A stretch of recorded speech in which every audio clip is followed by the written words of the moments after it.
นี่แหละครับดอกไม้ตรงนี้เราก็ยังได้มาไม่หมด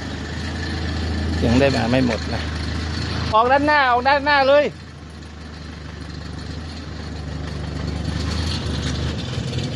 ออกหน้าไปเลยเนอะต้องไปคัดต้องไปคัดมาอีกสักเที่ยวนึง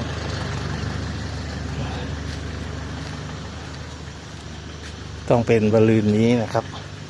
วันที่7เพราะวันที่7เราก็จะได้ค่าน้ำมันมาอีกนิดนึงได้ค่าคนขับได้ค่าน้ำมันมาครับ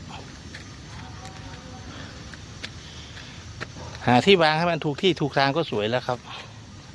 วันนี้ได้ตรงนี้มาเยอะเหมือนกันนะพืชผักสวนครัวพวก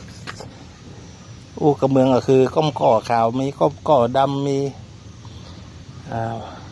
เยอะอยู่ใบกะเพรามีใบกะเพรานั่นแหละก้มก่อมะเขืออะไรอีกหลายอย่าง